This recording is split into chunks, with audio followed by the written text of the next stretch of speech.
toutes et à tous.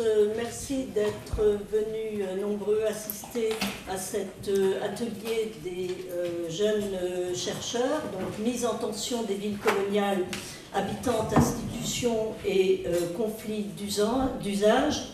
3 intervenants et intervenantes vont présenter leurs recherches qui vont nous faire voyager de l'Indochine à l'Algérie, doublement, et de l'Algérie à l'Afrique occidentale française, essentiellement à Dakar. Et donc, moi, je représente la vieille garde, chercheuse émérite, et je remercie les intervenantes de m'avoir convié à modérer cet atelier. Moi qui, effectivement, travaillais beaucoup sur les villes coloniales, en particulier Conakry et Freetown, qui ont été mes 2 grandes villes d'études, mais aussi dans un ouvrage qui s'appelle « Les villes coloniales », je me suis occupée de l'Empire britannique et de l'Empire français dans le monde. Donc j'ai quelques compétences pour modérer un set et discuter avec elle et avec vous de cette mise en tension des villes coloniales. Alors dans un premier temps, je vais leur donner la parole très succinctement pour qu'ils ou elles se présentent et présentent leurs recherches, puis nous passerons à 3 entrées différentes pour approfondir le sujet proposé. Donc tout d'abord Thaïs Gendry, qui est docteur en histoire et post-doctorante actuellement à Naples et qui va présenter donc sa recherche. Bonjour. Alors, moi j'ai fait une thèse sur l'application de la peine de mort dans les colonies françaises d'Afrique de l'Ouest.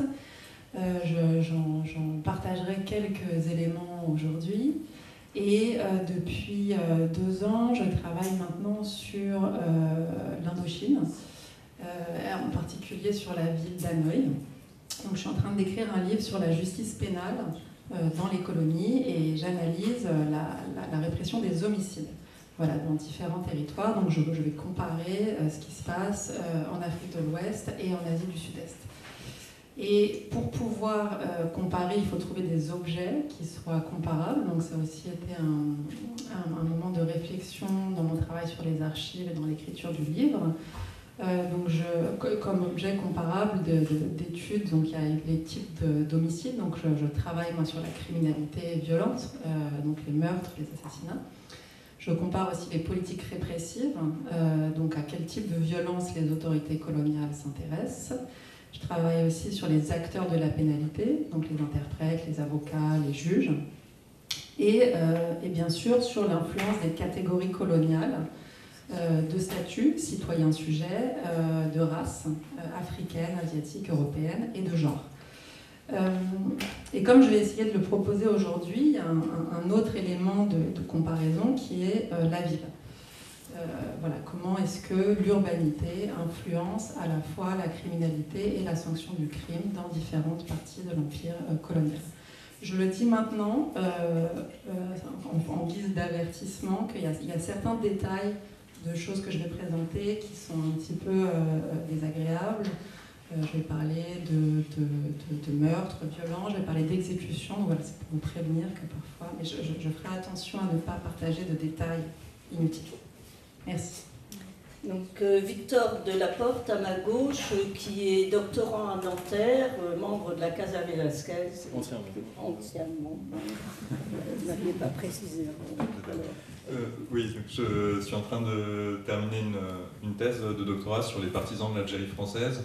Donc plus particulièrement, en fait, je travaille sur le mouvement de défense de l'Algérie française tel qu'il s'est structuré à partir de la fin de la Seconde Guerre mondiale, puis après jusque dans les années 60. L'idée, c'est de voir comment des Français puis des Françaises se sont mobilisés, principalement en Algérie, pour défendre un ordre colonial, puis comment leurs engagements ont pu évoluer dans le contexte de la guerre d'indépendance algérienne à partir de 1954, puis après l'indépendance, quand ça s'est converti davantage dans un combat soit pour la défense des droits, des intérêts des Français d'Algérie, tout ce qui est indemnisation, la défense des prisonniers, des Français qui faisaient partie des groupes terroristes de l'OAS qui ont été emprisonnés, donc il y a aussi tout un volet qui est la défense de ces prisonniers, et puis plus sur le long terme, la défense de la mémoire de la colonisation et de gens qui cherchent à défendre donc, ce qu'ils considèrent comme être des bienfaits de la colonisation, ce qui est vraiment contestable. Donc voilà, l'idée c'est d'essayer de retracer des trajectoires sur le long terme, et ce qui est connu principalement c'est l'organisation armée secrète, l'OAS, donc des groupes terroristes qui se sont mobilisés à la fin de la guerre d'Algérie en 1961, en 1962, et ce qui m'a intéressé moi au départ c'était de replacer ces trajectoires sur un plus long terme. Au début je pensais commencer en 1954 avec la guerre d'Algérie, où on connaît assez peu de choses de leurs engagements dans les premières années de la guerre. Je m'intéresse principalement à Alger, c'est aussi pour ça que la question de la ville m'intéresse particulièrement, et on connaissait peu de choses finalement. On savait qu'il y avait eu des manifestations le 6 février 1956 contre le gouvernement de Guy Mollet et contre la nomination de quelqu'un qui s'appelait le général Katrou comme gouverneur de l'Algérie, comme ministre résident en Algérie, qui était le terme de l'époque. Et après, on connaissait les manifestations du 13 mai 58 qui ont permis le retour de Gaulle au pouvoir, l'effondrement de la 4e République, ou encore la semaine des barricades en janvier 1960, qui est une mobilisation, une insurrection contre la politique de Gaulle, qui avait opté pour l'autodétermination de l'Algérie, c'est-à-dire le choix entre l'indépendance, la constitution. Voilà, et ce que j'ai choisi de faire, je termine juste en une phrase, merci, c'est de retravailler sur le plus long terme et de recommencer dans les années 40. Et dans les années 40, ça nous amène aussi à essayer de voir en fait ce que défendaient ces Français d'Algérie, c'est-à-dire un ordre inégalitaire qui donnait le pouvoir, et notamment le pouvoir politique au travers des élections aux Français d'Algérie, et très peu de pouvoir et très peu de droits électoraux aux Algériens. Voilà, ce qui ramène aussi à la ville en tant que pour les élections dans les villes justement. Et finalement, Margot Stemla, qui est doctorante en histoire à Paris 8, et vous voyez d'emblée que la thématique qui va être traitée aujourd'hui n'est qu'un petit bout de leur projet qui est beaucoup plus vaste et qui dépasse la ville en tant que telle. Oui, donc bonjour. Donc, moi, je travaille aussi sur l'Algérie, mais plutôt sur la fin du 19e siècle et le début du 20e. Et je travaille essentiellement sur la faculté des lettres d'Alger, qui est donc créée par les Français et pour les Français en 1879. Donc, moi, mes recherches s'arrêtent, je vais jusqu'à l'entre-deux-guerres, dans les années 30. Donc c'est une institution que j'aborde de différentes façons, mais là je vais insister donc sur le côté urbain de ma thèse, où en fait j'essaie de montrer qu'à partir de la création de cette université, la ville d'Alger a été construite comme la capitale intellectuelle, universitaire de la France en Algérie, voire de la France au Maghreb. Et donc j'essaie de croiser des approches d'histoire coloniale, d'histoire des savoirs et d'histoire urbaine. Donc il s'agit à la fois de s'interroger sur comment la création de la faculté des lettres a fait de la ville, ce qu'elle a fait à la ville d'Alger en fait, de montrer comment la ville coloniale en tant qu'espace urbain s'est réorganisée autour de l'activité scientifique des Européens, et a aussi recomposé les sociabilités des Européens à Alger. Il s'agit aussi de comprendre de façon un peu plus large ce que la création de cette université a fait à la carte savante du Maghreb, puisque ce n'est pas forcément la même à l'époque ottomane qu'à l'époque coloniale et à l'époque contemporaine. Et puis de comprendre comment la construction et la mise en scène de cette capitale universitaire française a finalement renforcé le pouvoir colonial. Merci. Donc, après cette présentation générale, nous allons commencer par un premier axe, une première entrée, les villes en rapport avec leur territoire. Et je donne la parole tout d'abord à Thaïs Gendré. Alors, moi je vais discuter de la manière dont la justice criminelle, la justice pénale, a organisé les flux et les politiques répressives dans différents territoires de l'Empire français. Initialement, la justice pénale était rendue à peu près n'importe où, c'est-à-dire qu'au début de l'époque coloniale, donc après les conquêtes, au moment des conquêtes, fin du 19e, les administrateurs coloniaux, les agents de la colonisation qui sont là pour gérer, contrôler les populations, sont investis par la métropole du droit de juger. Donc en fait ces administrateurs civils sont tout à la fois des juges d'instruction, des magistrats, mais ils s'occupent aussi d'ailleurs, on en parlera un peu plus tard, de l'application des peines. Donc, là où il y a un administrateur colonial, il y a un juge. Donc, c'est ça qu'il faut comprendre. Et au fur et à mesure de la bureaucratisation de l'État colonial, l'État colonial met en place des tribunaux qui sont appelés des tribunaux indigènes. C'est des tribunaux qui s'occupent de gérer la criminalité entre personnes colonisées. Il y a aussi des tribunaux qui sont des tribunaux où le droit appliqué est le droit français.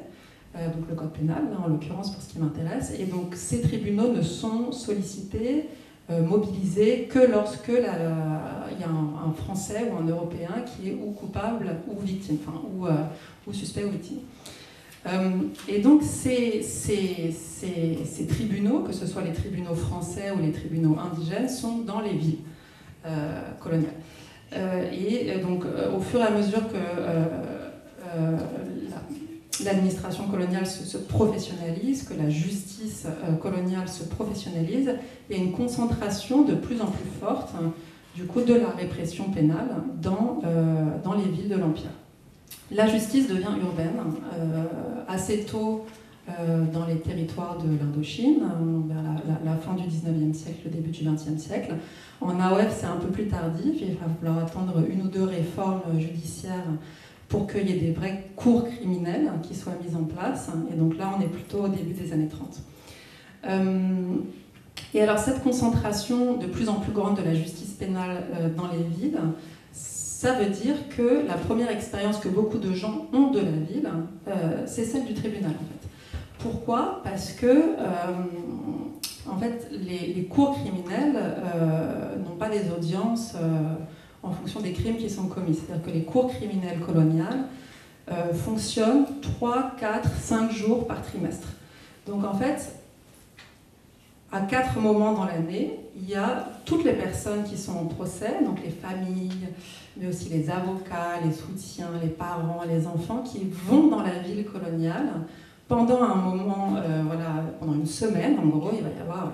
Donc ça crée des flux depuis tout le territoire, vers les grandes villes coloniales.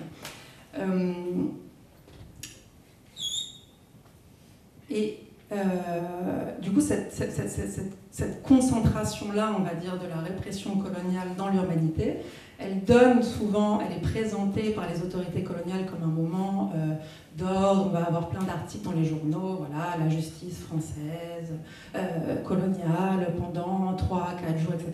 En fait, ce qu'on voit plutôt, c'est cette désorganisation totale, en fait, du territoire où les gens arrivent, dorment devant les tribunaux, les familles ne savent pas où rester, et puis toutes ces familles, du coup, des accusés, les familles des victimes, se retrouvent dans ces lieux de justice, dans ces villes coloniales qui deviennent pendant une semaine le point central de focalisation du pouvoir et des institutions coloniales.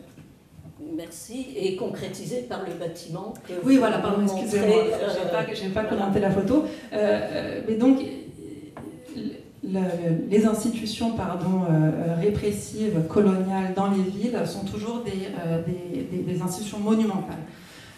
Il y a vraiment cette idée-là qu'il faut montrer le pouvoir colonial, il faut montrer la grandeur de la justice française par la grandeur des bâtiments. Et donc quand vous voyez ça, si vous voulez ces photos, on a toujours l'impression que ça pourrait être, je ne sais pas, dans la Gironde ou dans le Gers, ou à Blois, voilà, exactement. Mais en fait, c'est pas du tout comme ça. Quand le tribunal marche, quand le tribunal est en fonction, pendant ces audiences qui sont donc réparties pendant l'année, ça ne ressemble pas du tout à ça, si vous voulez. C'est une ébullition complètement ahurissante de gens, de discussions, de bruit, et ça n'a pas du tout cette forme ordonnée que le pouvoir colonial aimerait projeter de la justice et de ses institutions. Merci. Donc, je donne la parole maintenant à Victor Delaporte qui va nous montrer une autre connexion entre la ville et son arrière-pays. Là, l'idée est moins de parler des relations entre la ville et l'arrière-pays que de revenir sur les questions juridiques de ce qu'est une ville et de ce qu'est plus particulièrement une commune en Algérie. Quand on travaille sur les partisans de l'Algérie française, pour comprendre ce qu'ils ont défendu, il faut comprendre le système politique inégalitaire qu'ils ont défendu, qui assurait donc la domination politique et le contrôle du territoire par les Français. Ce contrôle du territoire, il se fait notamment au niveau des communes, et le choix avait été fait en Algérie de diviser le nord du pays. Le nord du pays avait été départementalisé, avec 3 départements, Oran, Alger, Constantine. Le sud du pays était sous administration militaire. Dans ce nord du pays départementalisé, on a mis une étiquette de département qui donne l'impression qu'on est comme en France. On a plein d'étiquettes qui nous donnent l'impression d'être en France. Des départements, des arrondissements, donc des préfets, des sous-préfets, des communes avec leurs maires et leurs écharpes, des communes avec des kiosques, des mairies, des églises qui pourraient ressembler à des villages métropolitains, à des villes métropolitaines. Mais en réalité, ça marche de manière très différente, et notamment parce que ces départements en Algérie sont des départements coloniaux. Il faudrait penser, à chaque fois qu'on parle de département d'Algérie, de dire les départements d'Algérie sont des départements coloniaux. C'était un juriste qui avait proposé cette appellation dans les années 1990 et qui n'avait pas été maintenu, qui s'appelait Claude Bontemps. Et ce serait pas mal d'avoir cette précision-là. Et cette précision-là, elle amène à la question des communes. Pour empêcher les Algériens de disposer du pouvoir au niveau local, les villes d'Algérie ont été déplacées, si on regarde la deuxième image, ont été séparées entre des communes de plein exercice, en jaune, qui s'apparentent le plus aux communes qu'on a en France, avec des conseils municipaux, des maires qui vont gérer ces communes, et de l'autre côté, des grands territoires qu'on appelle des communes mixtes, qui, eux, peuvent faire la taille, peuvent avoir plusieurs villes, plusieurs bourgs sur le territoire, et surtout plusieurs villages, et qui, eux, vont faire la taille de grands départements. Les plus grandes communes mixtes font par exemple la taille de la Gironde, peuvent faire plus de 10 000 km². Avec, pour vous donner un exemple d'une commune mixte, la commune mixte de Chélif, c'était 130 000 Algériens qui vivaient sur un territoire très grand et 650 Français. 70% des Algériens vivent dans ces communes mixtes qu'on voit en blanc sur la carte et qui ne sont pas gérées par des conseils municipaux mais par des administrateurs coloniaux, des sortes de super-préfets avec en plus des pouvoirs de justice et qui peuvent infliger notamment des condamnations. Si on revient au-dessus, en fait voilà, les départements en Algérie, c'est des arrondissements, des communes mixtes où les Algériens n'ont pas de pouvoir politique, des communes mixtes qui sont divisées entre des centres de colonisation et des douars, des différents espaces ruraux, eux-mêmes divisés en fractions qui sont là les villages. De l'autre côté, on a des communes de plein exercice où le système politique, j'y reviendrai plus tard, est organisé de manière à faire en sorte que les conseils municipaux soient dominés par les Européens et par les Français d'Algérie, par les citoyens français d'Algérie. Ces communes de plein exercice, certaines vont ressembler à des communes comme en France, par exemple Alger est une ville, mais d'autres vont avoir des grandes tailles et vont aussi avoir des espaces ruraux avec des villages algériens, ces douars. Et notamment, on a eu tout un intérêt, à la fin du 19e, les communes de plein exercice et les conseils municipaux ont cherché à avoir des douars, des espaces ruraux annexés à leurs communes, parce que les Algériens payaient un impôt supplémentaire qu'on appelait les impôts arabes. Et donc ces Algériens qui n'avaient pas le droit de vote, ne pouvaient pas élire de conseils municipaux, avaient des conseils municipaux français qui cherchaient à agrandir leur territoire avec ces douars pour bénéficier de la fiscalité supplémentaire qui était imposée aux Algériens. Voilà comment on avait divisé les communes en Algérie entre ces communes mixtes et ces communes de plein exercice qui peuvent donner l'impression de quelque chose qui ressemble à la France métropolitaine mais qui en est bien éloigné. Merci. Et puis maintenant, Margot Stemelin, donc sur... Alger, du coup, on part à Alger. Alors moi, du coup, je me pose la question de l'articulation d'Alger avec le territoire qu'elle administre, puisque j'ai parlé de capitale savante, donc forcément capitale de quoi. Donc Alger, à partir de 1879, ça devient le seul lieu d'études possible, d'études supérieures, pardon, en Algérie pour les Européens. Je dis en Algérie, puisque évidemment il y en a quelques-uns qui partent dans les facultés de métropole, mais c'est un voyage qui est assez coûteux, donc c'est déjà assez compliqué pour eux de venir à Alger. Donc la plupart vont à Alger plutôt qu'en métropole. Ils viennent de façon ponctuelle. En fait, on peut voir les étudiants qui se concentrent d'Alger, qui viennent de façon ponctuelle, puisque Alger c'est le centre d'examens principaux, donc tous les examens oraux se font à Alger, ou qui viennent plus longuement pour la licence. Il faut aussi savoir que du coup Alger depuis 1848 est le siège de l'Académie d'Alger, donc qui est donc un découpage, une circonscription administrative qui dépend du ministère de l'Instruction publique. Que c'est là où il y a les établissements scientifiques les plus prestigieux, donc l'université, mais aussi le jardin botanique, l'hôpital Mustapha Pacha, l'Institut Pasteur, etc. Qu'il y a donc les savants les plus renommés. Donc on a une vraie importance scientifique et pédagogique d'Alger. Et un des enjeux de mon travail, je l'ai esquissé tout à l'heure, c'est de déterminer si cette importance est nouvelle ou non. Puisque en même temps qu'on a les bâtiments monumentaux de la faculté qui sont construits, que les institutions se mettent en place, se met en place un discours qui est formulé par les savants de la faculté des lettres, par les historiens notamment, sur l'idée qu'ils développent, c'est qu'avant 1830, Alger était une ville illettrée. C'est leur expression à eux, une ville de peu d'importance scientifique. Et en fait, moi, ce que j'essaie de montrer, c'est que c'est plus compliqué que ça, puisque au Maghreb central, la culture lettrée avant 1830 comprenait il y avait une dimension rurale très importante, qu'il n'y avait pas vraiment de grandes villes savantes avec des grandes institutions comme on peut avoir au Maroc ou en Tunisie, avec la Qarawiyyin de Fès et l'université Zitouna à Tunis, mais que c'était plus une géographie savante itinérante, que en fait, les étudiants allaient chercher les maîtres là où ils étaient, et que dans cette géographie, les villes qui étaient effectivement importantes, c'était plus des villes de l'intérieur du territoire. Donc Tlemcen et notamment Constantine, il y en a d'autres, mais c'était les principales. Et la place d'Alger dans cette géographie savante et dans ces circulations, elle est très difficile à déterminer,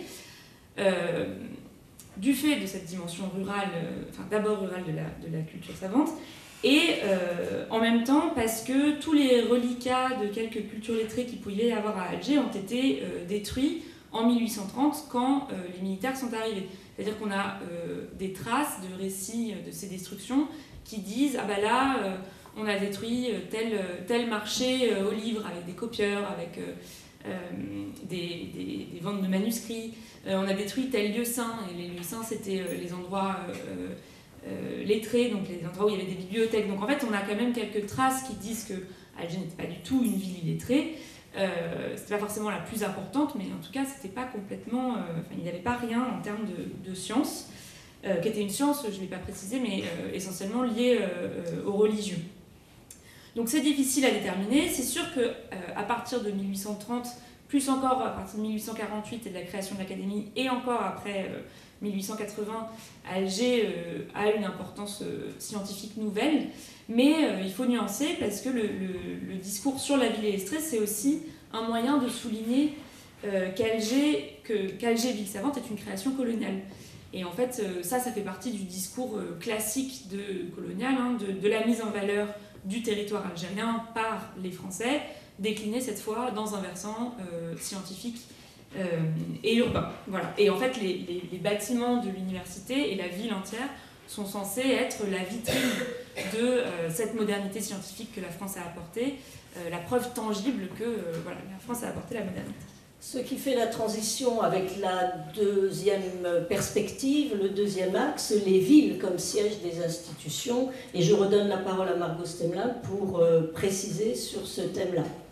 Voilà, donc si on peut juste repasser un petit peu à la... Voilà, donc ça je vous ai mis une image du palais universitaire, donc ça c'est au tout début, on n'a pas de date sur cette carte postale, normalement c'est une carte postale, mais vu la taille des arbres, je pense que c'est vraiment au tout début des années 1880. Là-bas c'est plus vers 1910, le quartier autour s'est bien développé et vous voyez que voilà, le palais a vraiment des dimensions monumentales, il est au milieu là, on voit les escaliers et les arbres. Il surplombe la ville, et en fait, donc ils incarnent toute la modernité scientifique dont la France aurait le monopole, et qu'elle dit apporter en Algérie. Et moi, ce que j'essaye de montrer dans ma thèse, c'est que cette soi-disant modernité scientifique a été un moteur des mutations de l'espace urbain algérois au tournant du XIXe siècle, et qui s'est articulé aux dynamiques d'appropriation de la ville par les autorités françaises, qui s'est fait à partir de 1880, entre autres au nom de la science.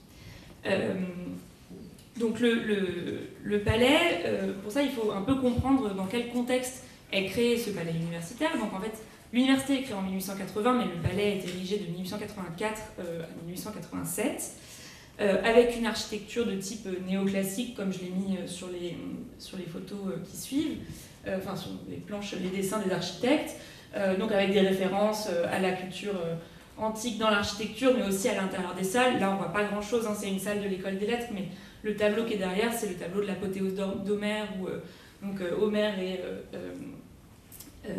accepté par tous les dieux grecs, etc. Il y a plein de statues grecques à l'intérieur du palais, les muses de l'histoire, de la justice qui accueillent les étudiants. Et surtout, donc c'est un moyen d'ancrer l'université, la science européenne dans la tradition antique qui est pensée à l'époque comme fondamentalement européenne. Et le bâtiment, on le voit, est conçu aussi avec des grands espaces bien éclairés, des grandes fenêtres, etc. Il centralise tous les outils dont auraient besoin les professeurs pour travailler. Donc j'ai mis des plans après, mais je pense qu'on voit pas grand-chose malheureusement. Je suis encore en attente des reproductions de la BNF, donc ce sont des photos pas très belles, mais voilà, on voit qu'il y a les laboratoires, la bibliothèque universitaire sur place, le jardin botanique. Enfin, il y a des choses qui nous paraissent évidentes aujourd'hui, mais à l'époque c'est très très nouveau. Et en fait, c'est pas du tout particulier à Alger. En fait, toutes les universités sont conçues comme ça à l'époque. C'est le grand moment de la réflexion de la Sorbonne, de la construction des bâtiments, des palais, de ce qui s'appelle les palais de la science, les palais universitaires de Grenoble, de Montpellier, de Toulouse. Enfin, en fait, c'est vraiment une dynamique nationale. C'est le volet urbain de la réforme des universités qui a lieu à la fin du XIXe siècle, où il y a l'idée de vraiment matérialiser la science dans la ville et d'organiser les villes autour de l'activité scientifique, qui sont très importantes donc, dans le projet politique de la Troisième République. Par contre, ce qui est particulier à Alger, c'est que le bâtiment est construit, les travaux sont financés par la vente des biens domaniaux, qui sont donc les biens qui ont été saisis et spoliés, les biens des Algériens, donc qui sont vendus par l'État français pour financer la construction de ce palais. Et la différence aussi à Alger, c'est que ces nouvelles normes spatiales de la science, avec ces grands espaces, ces grandes fenêtres, etc., sont directement opposées aux espaces maghrébins et à l'architecture des maisons ottomanes, puisque j'ai dit au début que la fac est créée en 1880, mais en fait, les facultés ne sont domiciliées dans le palais qu'à partir de 1887. Et en fait, pendant ces 7 années, elles sont domiciliées dans des maisons, ce qu'ils appellent des maisons mauresques, donc des maisons traditionnelles ottomanes du bas de la Casbah, qui sont pleines, comme ils disent, pleines de recoins, pas assez lumineuses. Et en fait, quand ils racontent, quand les professeurs et les étudiants racontent leur expérience de ces années-là, on comprend bien que c'est inconcevable pour eux de faire une science de qualité dans ce genre d'espace. Et du coup, c'est un moyen aussi de délégitimer tous les savoirs qui seraient produits en dehors de ce type de bâtiment. Voilà, je vais peut-être passer un peu rapidement, mais en tout cas, il y a aussi tout un volet de ma thèse qui est sur la place du palais dans Alger. Donc là, en fait, il est au milieu de la ville, mais juste à droite de la page de gauche. Voilà. Donc c'est en 1888, il vient d'être construit. Et en fait, l'essentiel de l'activité européenne est encore en bas de la Casbah, du port d'Alger. Et au fur et à mesure des années, en 50 ans, le palais va se retrouver complètement encerclé par la ville, par les bâtiments européens. Donc là, on voit bien que le bâti s'est étendu, qu'il y a une densification de la ville. Et en fait, dans les archives, tout le monde, on entend toujours dire que c'est parce que la colline peuplement est tellement, elle croît très très vite, qu'il y a une vitalité extraordinaire des Européens d'Algérie. Et en fait, moi, ce que j'essaie de montrer, c'est que cette position centrale du palais universitaire dans Alger à partir de 1930, elle est voulue, c'est le fruit d'une volonté politique. Ils ont installé l'université sur le camp, ce qui s'appelait le camp d'Isly, qui était à l'époque isolé, comme on a vu sur le plan précédent, parce que ça permettait de créer un quartier scientifique, de rapprocher l'université des autres établissements scientifiques d'Algérie, qui étaient surtout le jardin botanique, donc le jardin d'essai du Hama et l'hôpital du Dey, qui est donc le bâtiment là, juste là. Et le jardin botanique, je crois qu'on le voit pas ici. Ouais. Donc voilà, je vais rapidement, mais en tout cas, il y a une vraie volonté de grouper, de créer des établissements, un quartier scientifique à Alger, et en fait, les rues sont construites et les communes sont fusionnées pour que le palais universitaire se retrouve au centre d'Alger, et ça se voit très bien dans les conseils municipaux. Merci. Donc sur la même thématique... Oui, donc pour continuer sur l'Algérie, mais quelques années plus tard, et après la Seconde Guerre mondiale, c'est revenir encore une fois sur cette organisation politique, notamment donc, de ces conseils municipaux, de ces institutions municipales, comment les Européens, comment les Français d'Algérie peuvent avoir le contrôle de ces villes, de ces communes, et donc gérer l'aménagement du territoire. Mais ce système électoral, il est valable non seulement pour les conseils municipaux, vous pouvez en voir un schéma dans mon dos, il est aussi valable pour les élections législatives, pour les élections donc, des conseils généraux. Ce qu'il faut comprendre pour comprendre ce schéma, c'est la situation politique en Algérie après 1943. On a un moment où les nationalistes algériens ont publié le manifeste du peuple algérien, dans lequel ils réclament le droit à l'autodétermination, le droit à avoir un État, et surtout aussi le suffrage universel en Algérie, à un moment donné où la majorité des Algériens n'ont pas le droit de vote. Vous avez seulement une minorité avant les années 40, d'hommes algériens qui peuvent voter. Ce qui se passe, c'est qu'on est à la fin de la Seconde Guerre mondiale, à un moment donné où une France démocratique serait en train de l'emporter sur le fascisme et le nazisme, et on va essayer de défendre, après la guerre, notamment aussi après la victoire, par une série de réformes, l'idée le but c'est de défendre le maintien de la colonisation, le maintien du pouvoir des Français en Algérie, tout en ayant un vocabulaire démocratique. Et ce qui est fait notamment, c'est de faire des réformes politiques un tout petit peu plus favorables aux Algériens, mais qui maintiennent les Algériens dans une situation sous la domination des Français, et notamment dans les conseils municipaux. Ce qui s'est passé, c'est qu'il y a eu notamment une première réforme, qu'on appelle l'ordonnance du 7 mars 1944, en Algérie, une ordonnance qui a donné le droit de vote à l'ensemble des hommes algériens, mais pas aux femmes algériennes. Les femmes algériennes n'ont eu le droit de vote qu'en 1958 et n'ont pu voter pour la première fois qu'en 1959. Donc tous les hommes algériens ont eu le droit de vote en 1944, mais pour la majorité dans un collège séparé, ce qu'on appelait le deuxième collège, qui était le collège des non-citoyens. Et vous aviez à côté un collège des citoyens qui, lui, avait systématiquement dans les assemblées la majorité des élus. On avait une proportion de 2/3 des élus pour le collège citoyen et 1/3 des élus pour le collège non-citoyen. Dans ce collège citoyen, vous aviez quelques Algériens, il y a eu 30 000 Algériens qui ont eu le droit d'aller siéger aux côtés des Français, des citoyens français dans ce collège des citoyens. Ce qui, dans la majorité des villes, ne remettait pas en cause la domination des Français dans les conseils municipaux. Mais voilà, ce collège, c'est le début.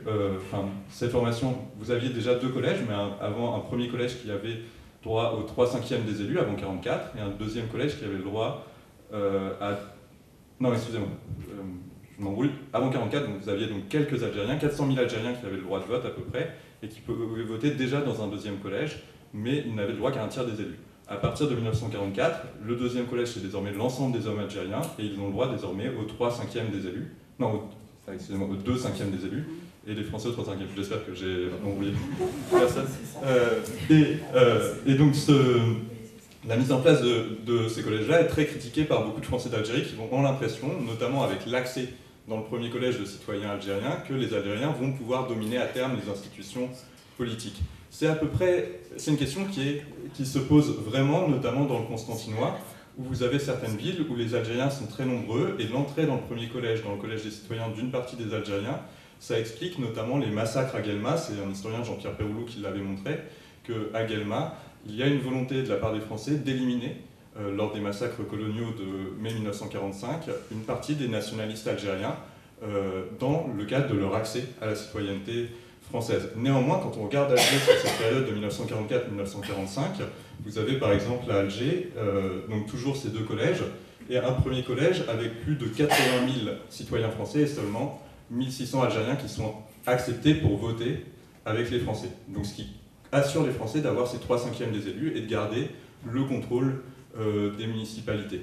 A l'inverse, les Algériens donc, vont aller voter pour moins d'élus dans le deuxième collège, et ce qui permet donc en fait aux maires français de garder le pouvoir dans toutes les communes lors de ces élections de 1945. Et ça fait aussi que les maires, ça c'est une autre chose, j'ai encore un petit peu de temps, 2 minutes, oui. Les maires, donc, dans ce système, organisent aussi les élections. Donc vous avez des maires français en fait, qui vont organiser des élections et choisir notamment où les Algériens vont voter, comment vont se dérouler,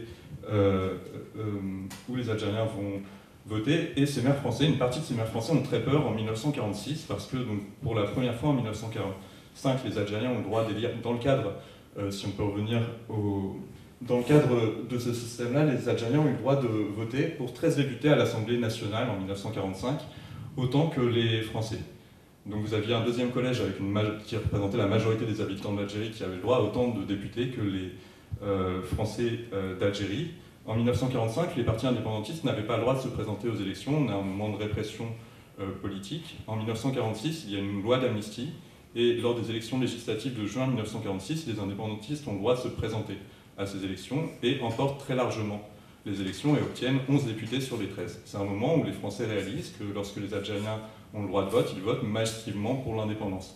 Et à partir de ce moment-là, les maires, dans les communes de plein exercice, donc les maires français, vont être des acteurs très importants des fraudes électorales qui vont avoir lieu en Algérie de manière systématique à partir de 1946. Et notamment, une dernière chose pour finir, je vous l'avais dit, la plupart des communes en Algérie sont divisées, enfin, le territoire algérien est divisé entre des communes mixtes et des communes de plein exercice. 70% des Algériens vivent dans les communes mixtes. Donc l'enjeu du vote pour les Algériens, enfin l'enjeu du vote notamment pour ce qui relève des élections parlementaires, est dans les communes mixtes. Et dans ces communes mixtes, ce sont des administrateurs coloniaux qui truquent massivement les élections. Il suffit parfois de noter que le candidat qui soutient l'ordre français, le candidat algérien qui soutient l'ordre français a recueilli 99% des voix pour assurer la victoire. Mais dans les communes de plein exercice où vivent peu d'Algériens, les maires aussi vont participer à ces élections, et je m'arrêterai là sur une citation d'un article de Tamel Bouengel, un avocat algérien qui expliquait dans les années 1950 « La commune de plein exercice est en principe un secteur dit libre, c'est-à-dire que le triage qui est bien entendu recommandé, mais laissé à la discrétion du maire, lequel est tenu d'opérer avec une certaine habileté. En réalité, dans la plupart de ces communes, tant la psychose anti-arabe est développée, il y a des maires de combat qui fraudent ouvertement. » Voilà, mais la commune de plein exercice, ajoutait-il, n'intéresse d'ailleurs que médiocrement les fraudeurs, car elle ne représente même pas le 10e du collège électoral musulman. Donc on voit comment on a organisé en Algérie un système qui permettait à des maires systématiquement français de diriger ces communes de plein exercice, et comment ces maires, avant la guerre d'Algérie, se sont pleinement impliqués, notamment dans le cadre des élections, pour défendre le maintien de l'ordre colonial français et du pouvoir politique des Français en Algérie. Je donne la parole maintenant, donc toujours sur ce thème des villes comme siège des institutions, à Thaïs Gendry. Merci. Pour faire une transition un peu pas trop brutale avec l'Algérie, j'ai envie de vous parler de ce film de 1975 qui s'appelle Chronique des années de Braise de Lakhdar Amina. Et une des scènes, c'est pas la scène d'ouverture, mais c'est peu après l'ouverture, c'est une famille qui quitte son domaine agricole poussé par la sécheresse et qui arrive dans une ville non définie d'Algérie coloniale. Et en fait, à l'entrée de la ville, ils sont accueillis par des Algériens au rempart, au mur de la ville. Et la ville leur est présentée par un gentil fou qui les a accueillis en fait, à l'entrée de la ville. Et on sent que cette entrée de la ville-là, en dehors des murs, c'est vraiment un endroit où les colonisés peuvent parler librement. Et donc après, cette personne les emmène dans la ville pour leur montrer la ville. Et en fait, quand il leur présente la ville, il leur propose 2 circuits. Un circuit colonial et un circuit algérien. Et comme s'il y avait en fait 2 villes dans les murs de la ville. Et donc, ce qui présente de la ville coloniale, de la ville européenne, de la ville coloniale, en gros, c'est la mairie, le commissariat, le tribunal et la prison. Et après, il les emmène dans la ville algérienne, où là, il présente les habitations familiales, voilà, les lieux de vie, le marché, etc., et le cimetière. Et en fait, ce gentil fou habite dans le cimetière, et d'ailleurs, il précise à la famille que c'est finalement le seul lieu que les autorités coloniales laissent vraiment tranquille. Mais donc, je trouve que c'est intéressant parce que ça montre que pour les populations colonisées, finalement, la géographie de la ville coloniale, c'est les institutions répressives.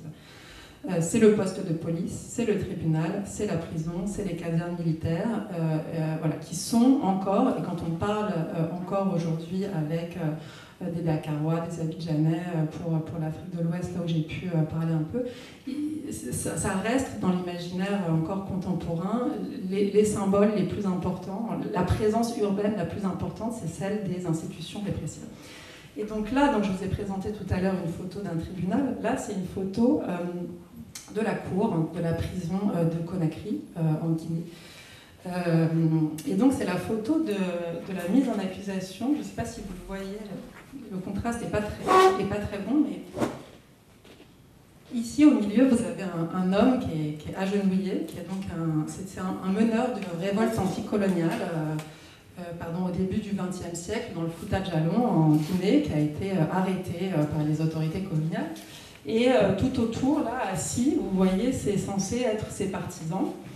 À gauche, en haut de l'image, vous avez les autorités civiles et militaires européennes, coloniales, et vous avez quelques militaires d'origine africaine, qu'on appelle donc les tirailleurs, dans les colonies d'Afrique de l'Ouest.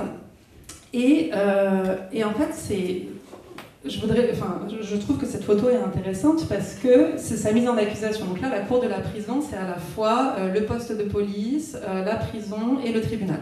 Donc il y a même une concentration dans cette photo des institutions répressives coloniales, non seulement parce qu'il y a tous les agents de la colonisation qui sont là, mais aussi parce qu'en fait, c'est évidemment une photo qui est posée.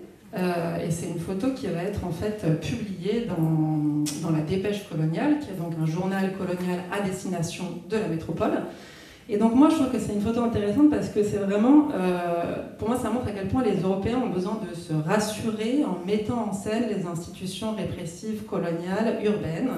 Ils adorent faire des articles sur les tribunaux, ils adorent faire des reportages photographiques, ils adorent faire des cartes postales sur tout ce qui est institution répressive. Donc, ces institutions qui sont concentrées dans les villes, moi je proposais plutôt que de toute cette symbolique coloniale de domination, de puissance, d'y réfléchir plutôt comme des formes évidemment de faiblesse, de limite de l'ordre colonial. Non seulement, comme je le disais un peu pour les tribunaux avant, parce que cette concentration des institutions qui donne une impression de pouvoir très forte dans la ville ne peut cacher l'absence d'institutions dans le reste du territoire colonial. Et aussi, et c'est peut-être même plus intéressant, c'est qu'il y a évidemment des usages de ces institutions répressives urbaines qui n'ont pas été prévus ni voulus par le colonisateur. Et donc, je vais vous donner un exemple, c'est que les tribunaux, qui sont donc censés être un lieu d'exercice de la justice rendue par les Français, par les autorités coloniales, deviennent en fait un lieu de partage de connaissances sur le droit colonial parmi les colonisés. C'est-à-dire qu'il y a des écrivains publics, il y a des conseils juridiques qui viennent dans ces fameuses journées dont je vous parlais, qui sont les journées d'audience, où il y a donc ces flux des familles, mais il y a aussi des flux de magistrats, d'experts du droit, de conseils, d'avocats. Et donc ça, j'ai des sources plus pour l'Indochine, plus pour Hanoï, mais je suppose qu'à Porto Novo, dans l'actuel Bénin, à l'époque le Dahomey, il y avait des choses très très similaires. Donc voilà, donc ces lieux qui sont censés être des lieux d'expression du pouvoir colonial deviennent aussi des lieux d'expertise, de colonisés et de partage de connaissances sur les institutions répressives coloniales parmi les colonisés. Et ça se voit comment cette espèce de marché de professionnels du droit colonial dans les institutions répressives. Par exemple, dans les jours qui suivent ces fameuses audiences criminelles, moi, ce que je vois dans les archives, c'est qu'il y a une augmentation très nette du nombre de requêtes et de pétitions à caractère légal qui sont envoyées aux autorités coloniales. C'est-à-dire que cette concentration d'écrivains publics et d'experts du droit qui sont décolonisés, qui peuvent être des Vietnamiens, qui peuvent être des Sénégalais, en fait, ils vont être sollicités par les gens pour écrire, pour faire des demandes, pour enregistrer des plaintes auprès du pouvoir colonial. Donc en fait, c'est vraiment un détournement de ce lieu répressif qui devient finalement un lieu où les populations colonisées réclament des droits, s'adressent au pouvoir colonial pour réclamer des droits. Et donc ça, c'est clairement un usage qui n'avait pas été prévu par le colonisateur. Oui, je suis désolée, mais je joue aussi le rôle de maîtresse du temps pour laisser de la place à la discussion. Et j'aimerais donc qu'on aborde la troisième thématique. C'est Margot Semelin qui va débuter. La troisième thématique étant les dynamiques de quartier, dont elle a déjà un peu parlé, mais qu'elle va reprendre ici. Oui, donc moi je suis passée très vite tout à l'heure, mais... ce qu'il faut retenir en tout cas, c'est qu'au début, la faculté a une place très marginale dans la ville, en 1880, et qu'en 1930, elle se retrouve au centre.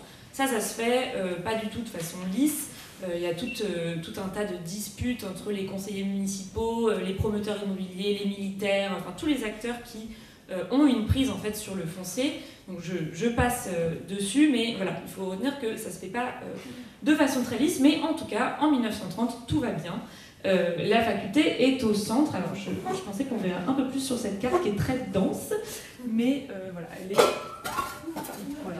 elle est là, bon, vers le milieu. Mais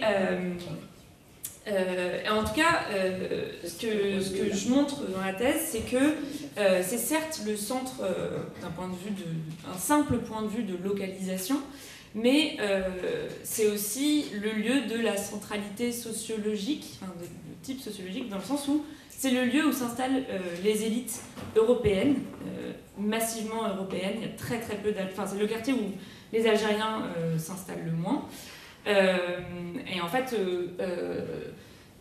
voilà, le long de la rue qui s'appelle maintenant la rue Didouche Morane, mais qui était à l'époque la rue Michelet, qui se prolonge sur la rue d'Isly, c'est vraiment le lieu où on a les avocats, les médecins, les consuls, les autorités, enfin les hauts fonctionnaires coloniaux et les universitaires. Et en fait, moi, j'arrive à retracer ces façons d'habiter la ville parce que j'exploite une archive qui s'appelle l'Alger mondain, qui est le Gotha mondain local. Donc on peut saisir tout le Gotha avec leur sociabilité, les bals qu'ils organisent, les usages, les lieux de retrouvailles,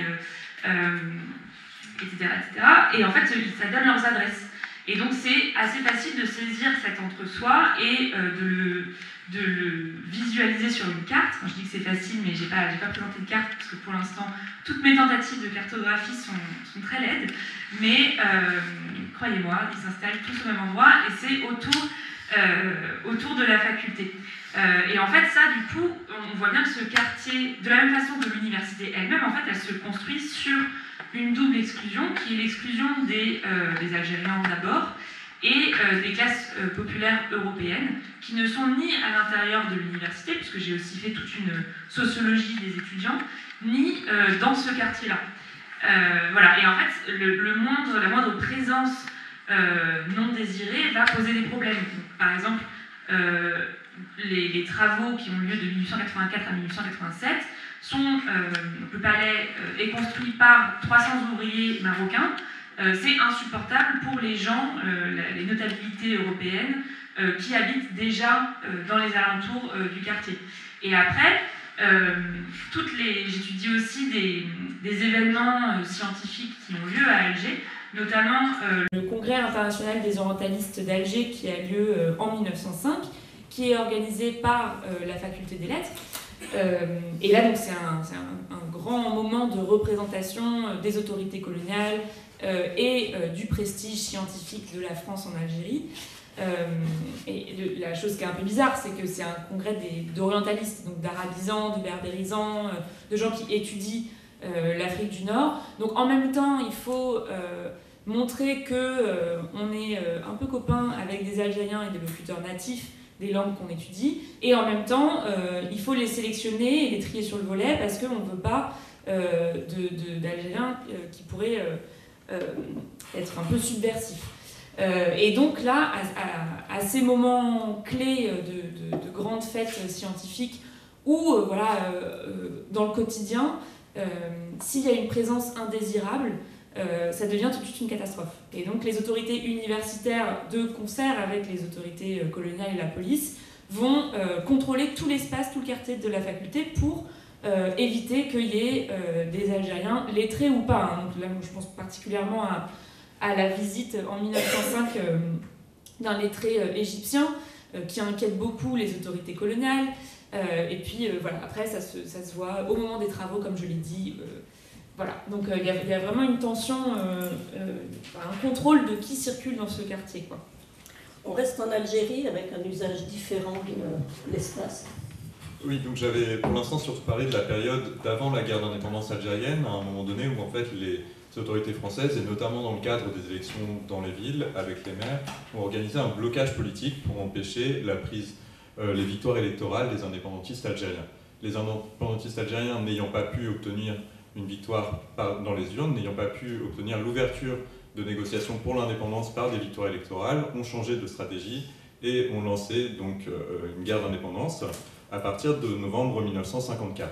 Et cette guerre d'indépendance, elle se passe aussi en ville et elle pose une autre question, celle de l'occupation et des violences à l'intérieur des villes. J'ai parlé avant de la ségrégation, d'une ségrégation légale, d'une ségrégation politique, d'une séparation entre des collèges électoraux. On a aussi, donc, comme l'expliquait Margot, une ségrégation spatiale forte dans les villes. Et cette ségrégation spatiale, elle s'explique dans les villes, et notamment à Alger, avec des quartiers principalement européens et des quartiers principalement algériens. On a notamment à Alger ces quartiers du centre qui sont les quartiers européens, l'Alger ancien, la Casbah, qui est un quartier principalement algérien, même si quelques Algériens habitent dans les quartiers européens et quelques Européens dans les quartiers algériens. Et à côté de la Casbah, donc un quartier populaire européen qui s'appelle Bab el Oued, pour vous donner juste quelques endroits.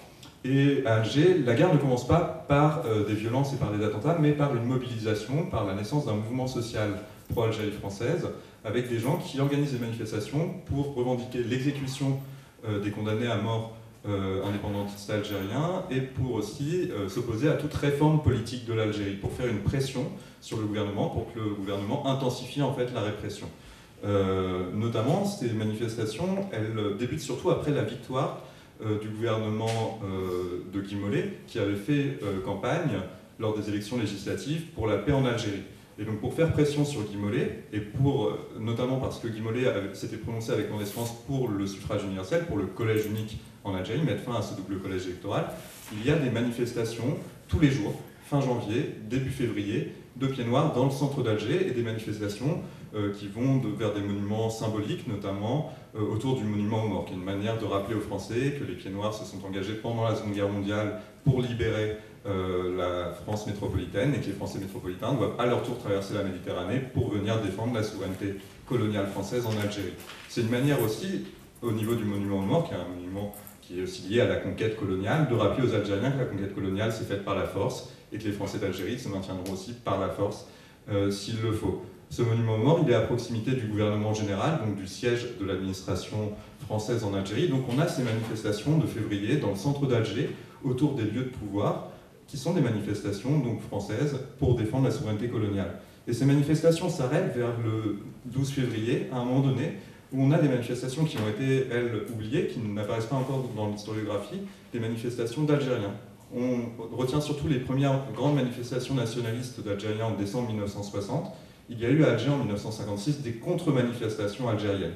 Ces contre-manifestations, comme les Algériens ne peuvent pas manifester aussi librement, se font à 2 reprises à Alger à l'occasion d'enterrements, mais sont ouvertement des manifestations nationalistes. La première, donc je crois que le 12 février, c'est à l'occasion de l'enterrement d'un Algérien dont le cercueil a été recouvert d'un drapeau vert, d'un drapeau nationaliste algérien, et le cortège, environ 3000 personnes, s'arrête devant la prison où les participants à l'enterrement applaudissent, où les femmes poussent des you-you pour célébrer le combat indépendantiste. Cette première manifestation, elle surprend les autorités coloniales, elle surprend les Français, elle se déroule notamment par des rues majoritairement françaises, mais il n'y a pas de réaction sur le moment. Il y a une deuxième manifestation, et là on voit bien comment les Algériens s'emparent des quartiers français, mais qui est beaucoup moins acceptée. En mai 1956, Le Monde titre même « 4000 Algériens envahissent la rue d'Isly » pour signifier que la rue d'Isly, donc dans ce centre-ville bourgeois d'Alger, n'était pas une rue pour les Algériens. Et donc à l'occasion, encore une fois, d'obsèques, il y a cette manifestation nationaliste, indépendantiste algérienne, mais qui se traduit cette fois par des affrontements très violents avec les forces de l'ordre. Et on peut lire donc dans l'écho d'Alger, plus de 100 blessés au cours des échauffourées, donc côté algérien. Et c'est aussi une chose dans cette occupation de l'espace urbain pendant la guerre, les manifestations des Français sont tolérées, même s'il y a des émeutes, des affrontements avec les forces de l'ordre, les manifestations des Algériens ne sont jamais tolérées. Pour continuer, j'ai encore un tout petit peu de temps. 2 minutes. Vous avez ensuite la bataille d'Alger qui commence à l'été 1956, en juin 1956, où là encore, c'est une question d'occupation, enfin, de l'espace public. Vous avez des attentats, principalement les combattants algériens qui ont recours au terrorisme, partent de la Casbah pour aller commettre leurs premiers attentats, souvent à Bab el-Oued, qui est le quartier d'à côté. Et à contrario, les habitants de Bab el-Oued commettent des attentats à proximité de la Casbah contre les Algériens.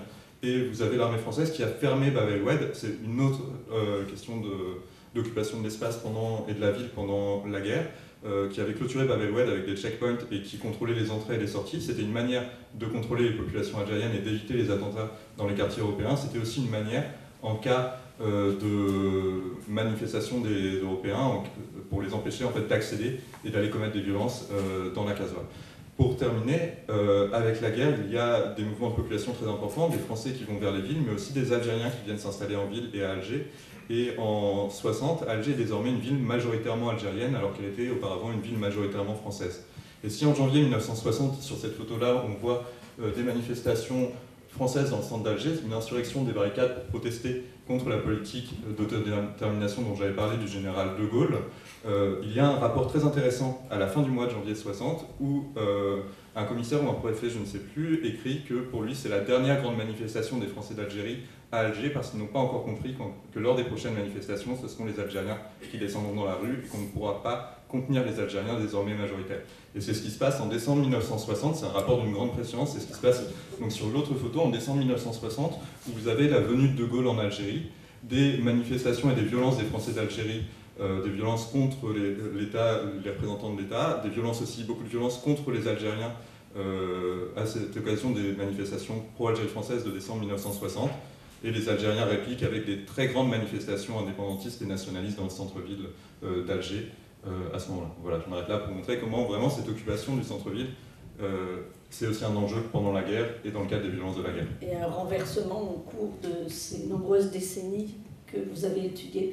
Je donne la parole à Thaïs Gendry pour... Alors, moi, je voudrais vous parler oui, de cette dynamique de quartier et d'usage de la ville par les habitants de la ville coloniale dans le cadre des enquêtes pour meurtre. Enfin, de ce qu'on apprend en fait de cette dynamique de quartier et de ces usages de la ville dans le cadre des enquêtes pour meurtre. Et quand je parle de meurtre, là, je vais parler spécifiquement de meurtres de blancs, de meurtres d'Européens dans les villes de l'Empire. Là, je vais donner un exemple à Hanoï. Il faut comprendre que dans l'imaginaire colonial, dans la fiction coloniale, la ville est quand même censée être le lieu où les Européens sont en sécurité. Vous en parliez hier d'ailleurs.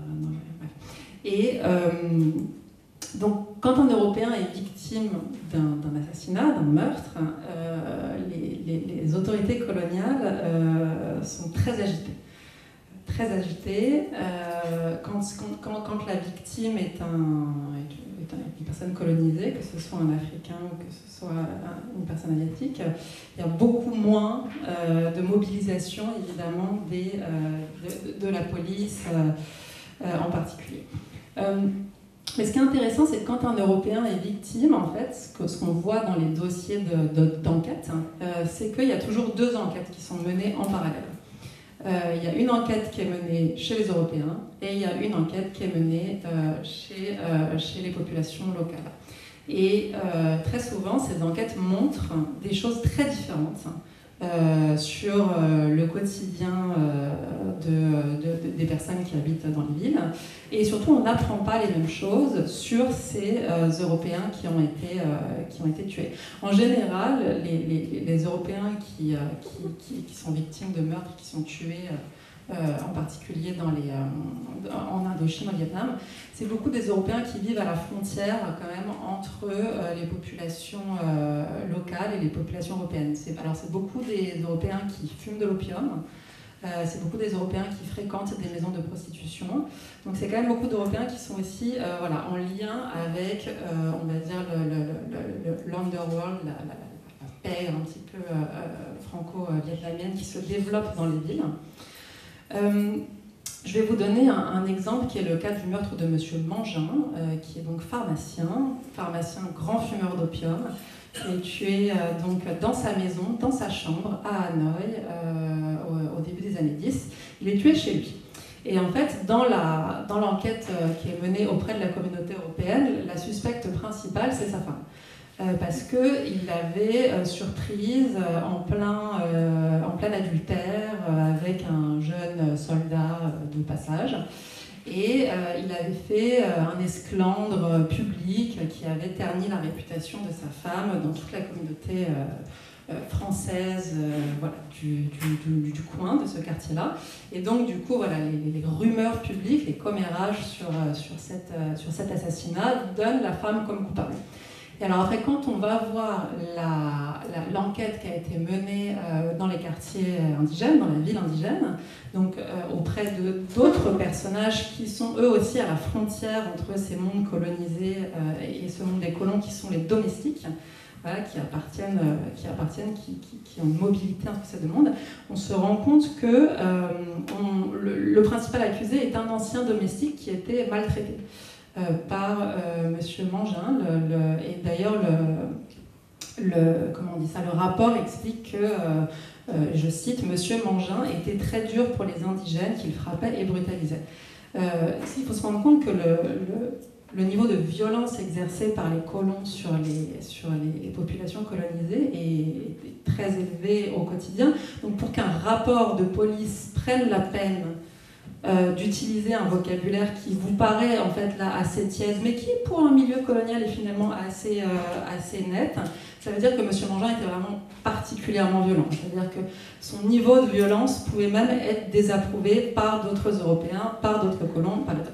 Voilà. Et en fait, donc on a ces deux enquêtes qui montrent que finalement on a deux suspects, donc cet ancien domestique et sa femme. Et en fait, c'est souvent comme ça dans les affaires de meurtre urbains, c'est qu'il y a toujours deux mobiles, deux suspects parmi la communauté européenne, parmi la communauté indigène, et c'est très difficile pour les autorités coloniales de naviguer ces communautés qui vivent à côté, mais qui finalement sont dans une coïncidence de lieu, mais qui ne sont pas dans une coïncidence d'expérience de la ville, d'expérience de la violence. Je peux prendre 2 minutes ? 2 minutes. 2 minutes. Oui. Et alors, je voudrais juste très rapidement, vous parler d'autre chose, et c'est les exécutions, en fait. Donc là, en l'occurrence, dans l'affaire de M. Mangin, il n'y a pas de conclusion. Il n'arrive pas à savoir si c'est la femme, si c'est l'ancien domestique. Tout le monde a des alibis, plus ou moins. Mais quand un colonisé, quand que ce soit un Africain ou que ce soit un Asiatique, un Vietnamien, est condamné à mort pour le meurtre d'un Européen, les exécutions deviennent vraiment un moment très important de la représentation des capacités répressives, de la puissance coloniale dans la ville. Et donc, il y a un chercheur qui s'appelle Michael Vann qui a parlé des exécutions du coup de Vietnamiens dans les villes de l'Indochine.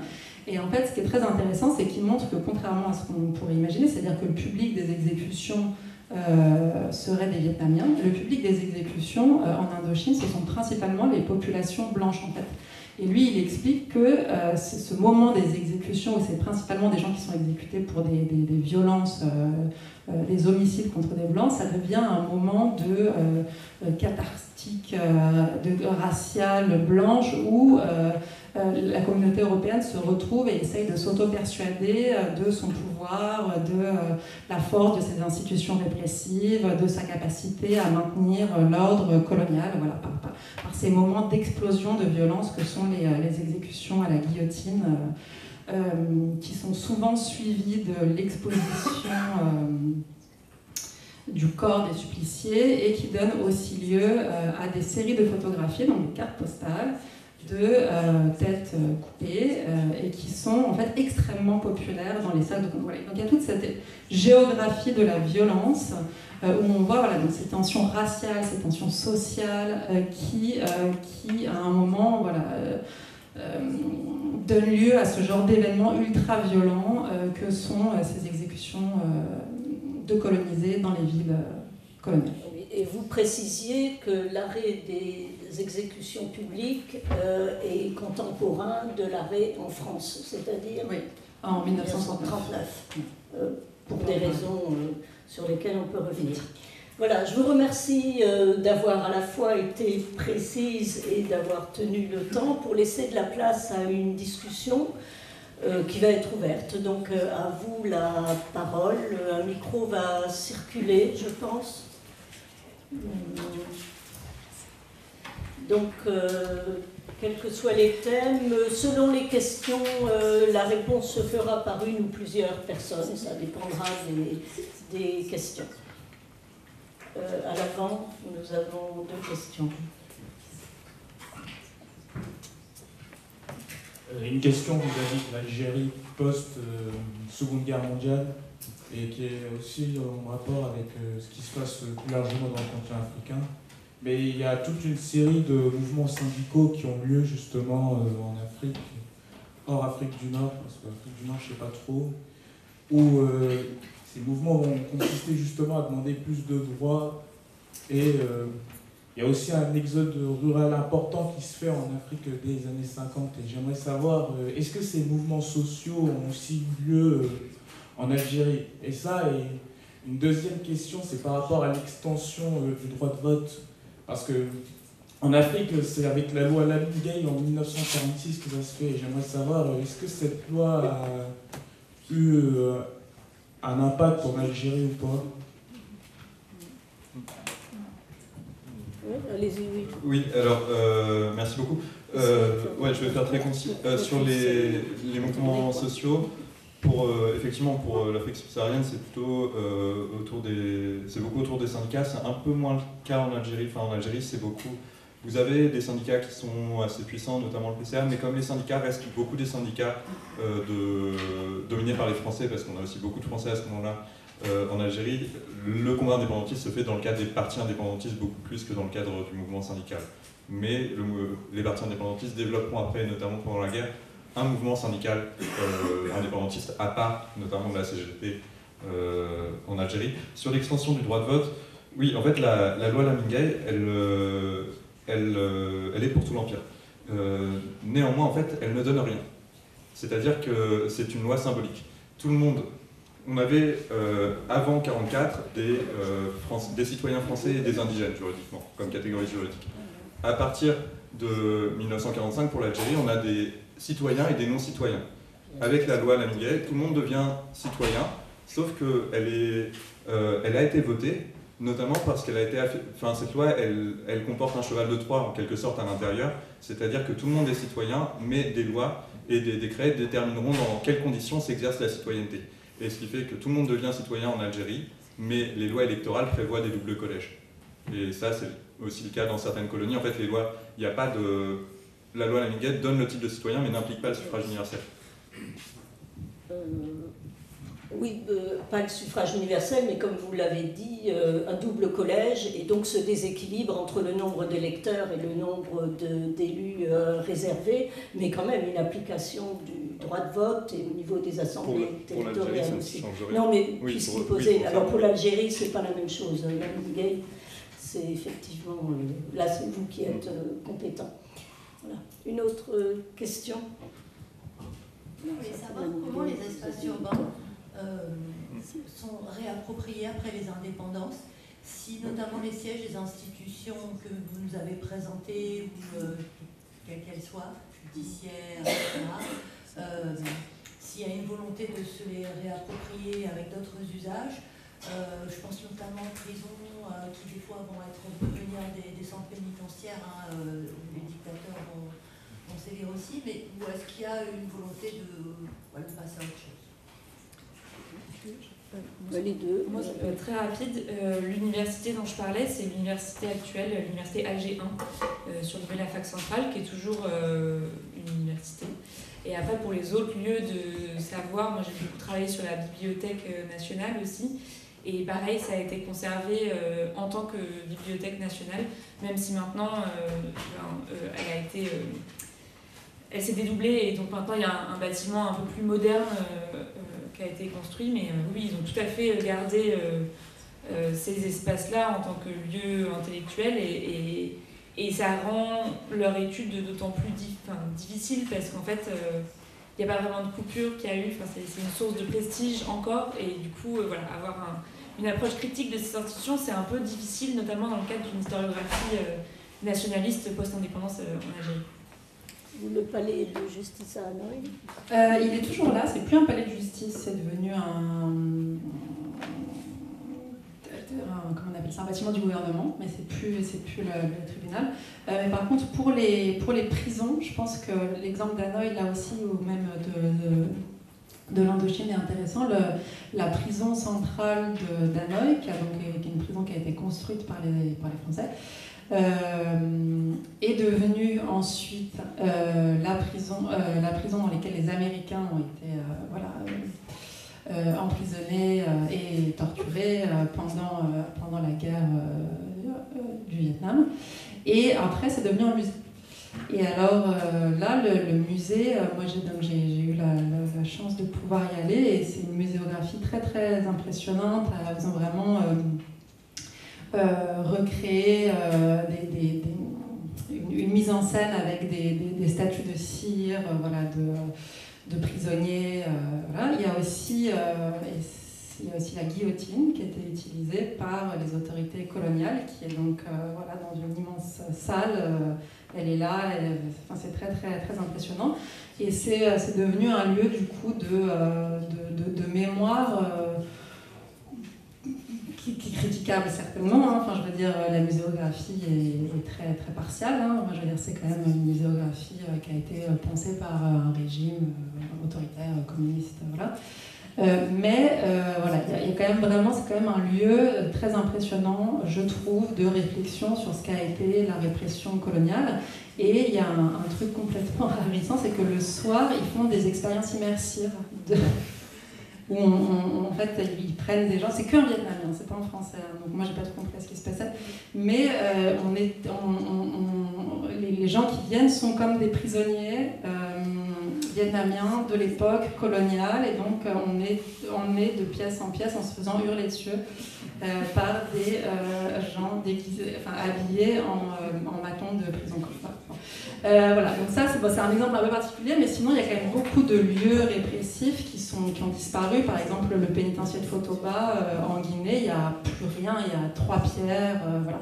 Mais je pense que la question peut être étendue aussi, pas uniquement à ces lieux-là, mais c'est-à-dire par exemple les gens qui ont été condamnés pendant la période de la décolonisation, puisque vous pouvez parler de cette transition-là, par exemple les militants qui ont été condamnés, que ce soit en Algérie ou ailleurs, qu'est-ce qui est devenu de ces gens qui ont été condamnés par un système pénal qui a disparu au moment des décolonisations? Et donc ça, il n'y a pas tant de travaux qui ont été effectués là-dessus. Voilà. Merci pour vos interventions. J'avais une question sur l'université d'Alger. Je me demandais si elle était réservée uniquement aux étudiants européens ou si des Algériens ont pu étudier, en particulier des enfants d'élite locale. Oui, alors il n'y a pas d'interdiction dans les textes, mais de fait c'est écrasant. C'est-à-dire que pour entrer à l'université, il faut automatiquement avoir le baccalauréat, et le baccalauréat, c'est 98% d'Européens sur l'échantillon que j'ai. Donc entre 1880 et 1930. Après, ça s'assouplit un petit peu, mais à mon avis, ça ne monte pas plus haut que 5%. Et donc, effectivement, les 3% d'Algériens de statut indigène que j'ai, c'est des enfants d'élite locale. Il n'y a pas d'ascension fulgurante, d'ascension sociale fulgurante, voilà. Ça n'existe pas. Ça n'existe d'ailleurs pas non plus pour les Européens. C'est déjà aussi des enfants d'élite locale. Après, par contre, ce qu'il faut savoir aussi, c'est qu'il y a un système d'enseignement dit d'enseignement supérieur adressé aux Algériens qui est mis en place par les colonisateurs et qui est, en fait, c'est une espèce de remake des médersa, qui sont donc les écoles dans le système musulman, et c'est ce qu'on appelle les médersa coloniales, et en fait c'est un enseignement traditionnel en arabe avec donc les sciences coraniques traditionnelles, et à côté un enseignement, un cursus européen avec les sciences dites modernes enseignées en français. Et donc là, le but de ces institutions, c'est de fabriquer de l'élite musulmane acquise aux idées des colonisateurs, quoi. Et effectivement, leurs enfants peuvent, eux, aller à l'université. Et il peut y avoir un petit peu des circulations entre les espaces, mais c'est très, très, très minoritaire.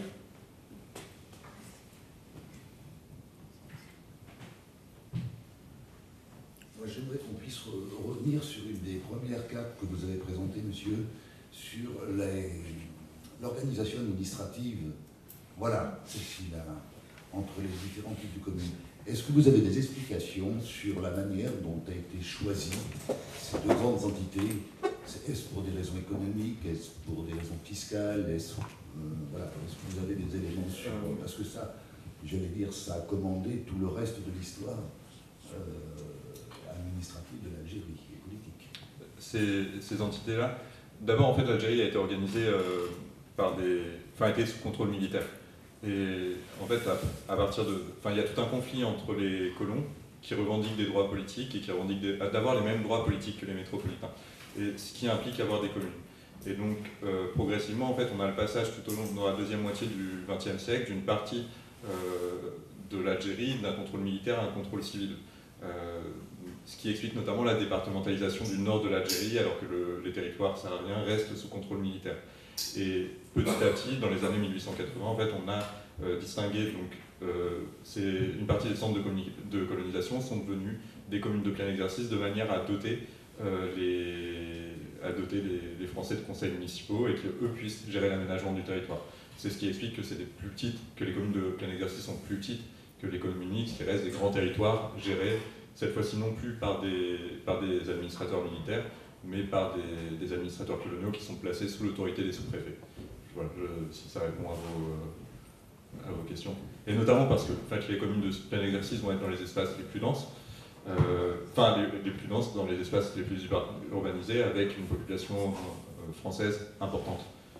Et là où les Français sont majoritaires sur les Algériens, du moins dans un premier temps, ça évolue après avec les évolutions démographiques et l'immigration, notamment dans le cadre de la guerre. Est-ce qu'il y a eu un découpage qui a bougé par rapport à l'origine de cette guerre? Oui, le découpage peut bouger, il bouge jusqu'à très tardivement, notamment même au sein des communes mixtes, jusque dans les... Moi, par exemple, pour vous expliquer, si on revient sur la deuxième carte, sur la carte d'après, celle des élections, c'est une carte que j'ai faite, oui, cette carte-là. C'est une carte que j'ai faite en reprenant un jeu de données des années 1944, c'est Thierry Guillopé, notamment un autre historien qui intervient régulièrement, qui a cartographié en fait l'Algérie et qui nous a permis d'avoir un jeu de données qui nous permet de faire nos cartes. Quand j'ai fait ma carte, et lui, il a fait ça à partir des cartes des années 30. Moi, j'avais besoin de faire une carte en 45 et je me suis aperçu que certaines communes de plein exercice n'existaient pas parce qu'elles étaient des découpages, soit de centres de colonisation dans des communes mixtes qu'on a transformées en communes de plein exercice, soit même au sein des communes de plein exercice, des fois vous aviez le centre, le chef-lieu de la commune de plein exercice et un autre bourg dans la commune, et cet autre bourg a été dissocié de la commune de plein exercice pour faire une deuxième commune de plein exercice. Mais à chaque fois, c'est surtout les Français qui arrivent à obtenir des nouvelles communes. Madame, au milieu. Oui, vous avez parlé d'institutions, à travers vos exemples, ça montre la façon dont les Européens et les autochtones ne se croisent pas vraiment, de système de tribunaux, des collèges, enfin. Et je me demandais au sein de la ville, est-ce qu'il y a des espaces où ils se croisent quand même? Alors, et s'ils se croisent, parce que l'université aussi ne se mélange pas, donc s'il y a des espaces où ils se croisent, et s'ils se croisent, est-ce que ça peut être forcément conflictuel, ou est-ce qu'il peut y avoir des espaces où ils se croisent sans que ce soit conflictuel, quoi, parce qu'on se croise, parce que c'est la vie quotidienne. Alors, c'est une question ouverte à tout le monde. Je pourrais d'ailleurs y répondre aussi d'une certaine manière en disant qu'il faut périodiser. Ça me paraît déjà très important, qu'on pourrait aller voir du côté des loisirs, ce qui n'est pas votre objet, et je pense notamment au cinéma, mais je vous laisse répondre. Oui, moi je vais être brève. Alger, c'est pas... Alger, c'est un espace c'est une ségrégation de fait, mais c'est pas juridique. Donc, évidemment, il y a des endroits où ça se croise, on n'est pas au Cap, quoi. Et notamment au tout début du 19e, de la conquête coloniale, les Français s'installent dans le bas de la Casbah, et là c'est assez... les descriptions qui en sont faites, c'est assez cosmopolite, même jusqu'en 1880. Il y a à la fois des Algériens, des Européens, ce qu'ils appellent des Israélites, donc des Juifs natifs d'Algérie. Donc là, il y a du mélange. Et dans tous les cas, en fait, moi, il n'y a pas aucun Algérien dans le quartier des facultés, ne serait-ce que parce que les appariteurs à la fac, c'est des Algériens. Donc, les gens qui ouvrent les portes, j'ai aucune donnée sur les gens qui font le ménage, par exemple, mais il y en a forcément. Et en fait, tout ce petit travail, toutes ces petites mains de l'université, c'est souvent des Algériens. Jusqu'à un certain point. À partir de 1930, ça devient des Européens. Plutôt les années 20, mais bon, passons. Voilà, donc il y en a quand même quelques-uns. Après, Odile, vous évoquez les loisirs. Moi, c'est pas mon domaine de spécialité, mais je sais que il y a des clubs de sport aussi où il y a des mélanges, mais bon, l'ordre colonial reste toujours présent. Ils se croisent, mais ça reste toujours présent, quoi. Je vais donner la parole à Thaïs Gendry, mais je dirais juste pour compléter, pas compléter, pour ouvrir, mélanger et juxtaposer. Ouais. C'est souvent ça. On se côtoie, ça ne veut pas dire...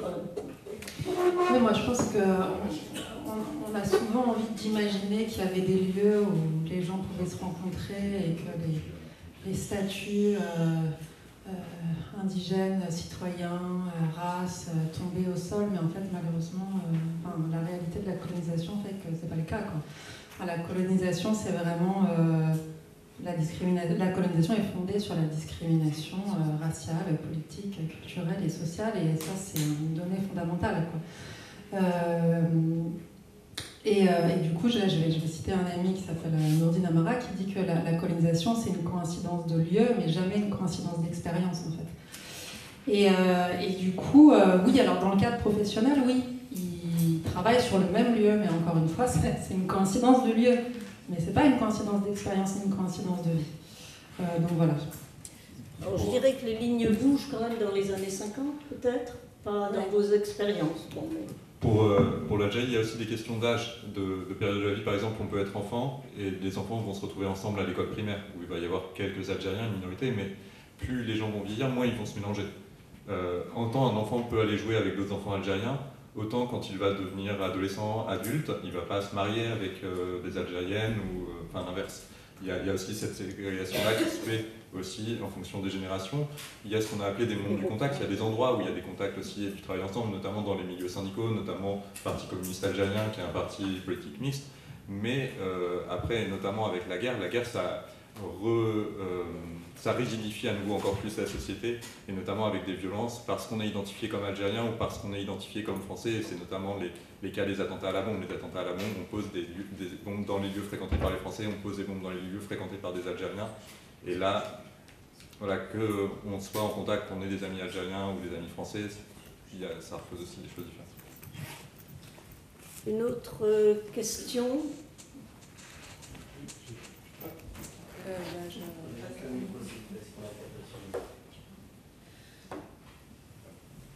excusez-moi.